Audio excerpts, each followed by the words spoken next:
For tens of thousands of years, the Six Nations of the Haudenosaunee have lived and shaped this region while building our house in oscillations of need and abundance that began when Yojijiso, the woman from the place above, fell through a hole in her world toward what would become ours. Holding tightly onto seeds between her fingers, under her nails, in her belly, the daughter she carried.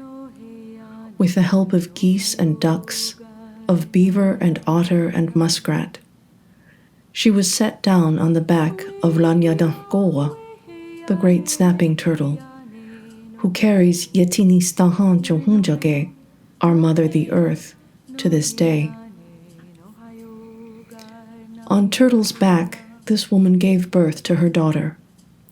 Together they shaped and grew, planted and coaxed into being the earth as we know her now, until the dark times came. A period of violence and terror, so long and so weary that no one could remember how it began. That is when the peacemaker came.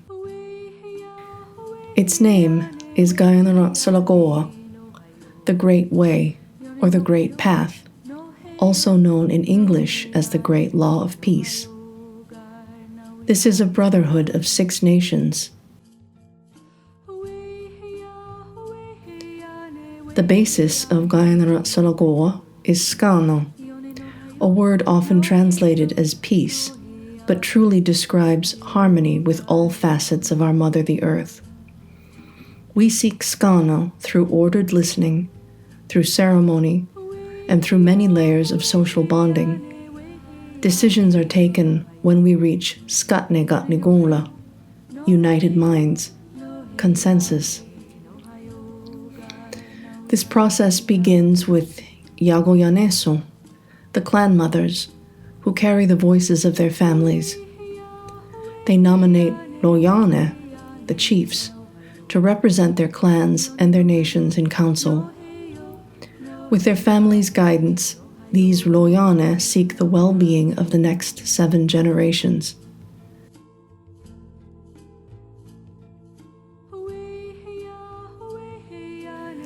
Rooted in the rhythm of the seasons, annual and generational, and growing from the dualities of our biome, summer and winter, youth and age, female and male, daylight and nighttime, Skana's teachers live all around us.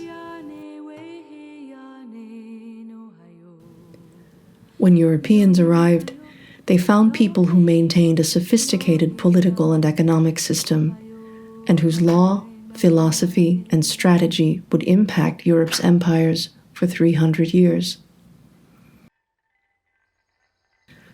Over decades of imperial conflict, both British and Americans promised Haudenosaunee land to their soldiers.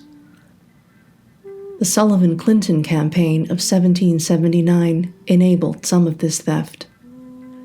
George Washington ordered 2 of his generals to oversee a campaign of genocide. They burned more than 50 villages and destroyed nearly 1 million bushels of corn. By the end of the 18th century, New York State had distributed stolen land to a host of private beneficiaries. The 1862 Morrill Act was passed to establish agricultural colleges and technical schools across the United States. Paid for by the seizure of indigenous lands and resources, the Morrill Act funded the establishment of Cornell University. Today, Cornell's endowment represents $10 billion. What remains of Haudenosaunee land represents a few hundred acres. We are hidden, we are hidden, we are God, now we are here. Gayuani gani ho, gayuani gani ho, we are hidden, oh, we